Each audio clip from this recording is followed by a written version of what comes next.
Assalamualaikum warahmatullahi wabarakatuh. Hai everyone, perkenalkan saya Nisa Ulisikoma. Saya di sini akan mereview beberapa jurnal tentang ketahanan pangan di Indonesia.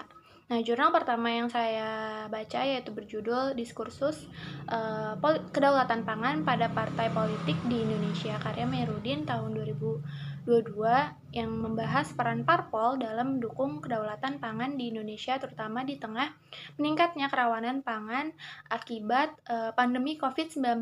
Nah, dari 16 partai yang diteliti, ada 4 partai, yaitu PDIP, Nasdem, PKB, dan juga PKS, yang secara eksplisit mencantumkan program pangan dalam dokumen resminya, itu pada ADRT. Temuan ini menunjukkan bahwa sebagian besar partai itu belum menjadikan kedaulatan pangan itu sebagai agenda utama.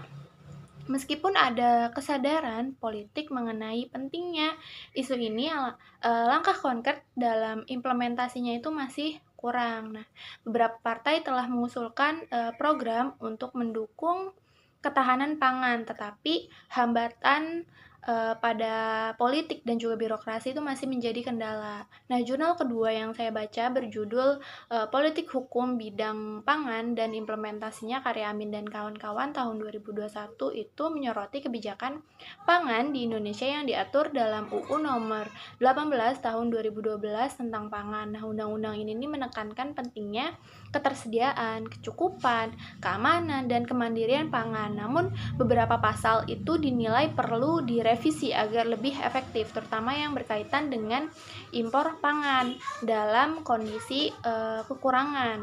Nah, implementasi kebijakan pangan di tingkat daerah menunjukkan hasil yang berbeda-beda. Nah, contohnya adalah Provinsi Sumatera Selatan dan juga Banten menjadi contoh keberhasilan dalam membangun ketahanan pangan dengan menerapkan peraturan daerah yang mendukung pengembangan sistem pangan yang memang berbasis sumber daya lokal. Contohnya ada di Sumatera Selatan, itu ada kebijakan penganekaragaman konsumsi pangan telah didukung sama regulasi gubernur. Sementara di Banten itu ada pengawasan distribusi dan produksi pangan diperkuat melalui kerjasama dengan berbagai pihak. Nah, lalu jurnal ketiga itu berjudul Reformasi Agraria untuk Kedaulatan Pangan, karya Dwi Wulan Pujriani tahun 2022. Nah, jurnal ini membahas peran reforma agraria dalam mencapai kedaulatan pangan. Nah, reforma agraria ini kan bertujuan untuk bisa mendistribusikan tanah kepada petani agar mereka tuh dapat mengelola sumber daya pertanian secara berkelanjutan. Namun pelaksanaannya tuh seringkali menghadapi tantangan, kayak ada konflik sosial, terus ketidakpuasan berbagai pihak, terus juga tumpang tindihnya kebijakan. Selain itu, pasca reforma ini kan banyak tanah yang telah dibagikan tidak dikelola dengan baik akibat minimnya dukungan infrastruktur, lalu lemahnya kapasitas lembaga pelaksanaan, serta perubahan sosial yang membuat banyak masyarakat pedesaan itu beralih ke sektor lain yang lebih menguntungkan.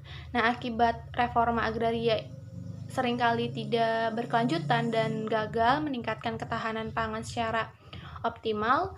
Nah, jurnal keempat yang saya baca itu berjudul Impor Pangan dan Perburuan Rente dalam Perspektif Ekonomi Politik, karya Abdul Aziz tahun 2022. Nah, penelitian ini menyoroti kebijakan impor pangan yang diterapkan pemerintahan Joko Widodo, baik di era Jokowi dan juga Yusuf Kala, serta Jokowi dan juga Amin Ma'ruf. Nah, meskipun ada janji politik untuk mengurangi impor dan mencapai swasembada pangan, realitanya impor pangan justru meningkat, terutama untuk komoditas seperti beras, daging, dan juga gula. Nah, kebijakan impor ini nggak hanya dipengaruhi sama kebutuhan pangan nasional, tetapi juga oleh kepentingan politik dan juga ekonomi dari berbagai aktor yang terlibat. Nah, jurnal ini juga menyoroti praktek rent seeking, di mana kelompok tertentu berusaha memperoleh keuntungan pribadi melalui kebijakan-kebijakan impor yang seringkali merugikan petani lokal.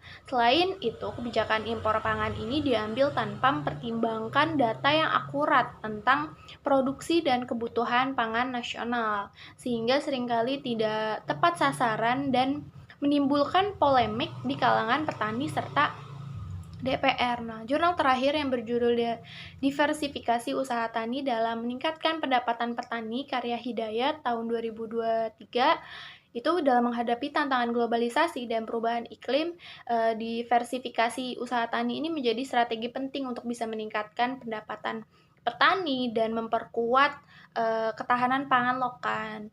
Diversifikasi usaha tani ini berarti, mengembangkan berbagai jenis komoditas atau usaha di sektor pertanian sehingga petani itu nggak bergantung pada satu jenis tanaman atau produk. Dengan cara ini, resiko kerugian akibat fluktuasi harga dan gagal panen dapat diminimalkan. Selain itu, diversifikasi juga membantu menciptakan nilai tambah melalui pengelolaan produk pertanian dan membuka peluang besar pasar yang lebih luas. Namun, implementasi strategi ini masih menghadapi berbagai kendala seperti kayak kurangnya akses petani terhadap modal, terus juga teknologi, serta pelatihan-pelatihan bagi petani. Faktor pemasaran juga menjadi tantangan utama karena keberhasilan diversifikasi itu sangat bergantung pada kemampuan dari petani untuk dapat menjual produknya dengan harga yang kompetitif di pasar. Nah, oleh karena itu, dukungan dari pemerintah dan berbagai pemangku kepentingan itu diperlukan untuk bisa mendorong diversifikasi usaha tani yang berkelanjutan. Itu saja yang dapat saya sampaikan. Kurang lebihnya mohon maaf. Wassalamualaikum warahmatullahi wabarakatuh. Bye-bye.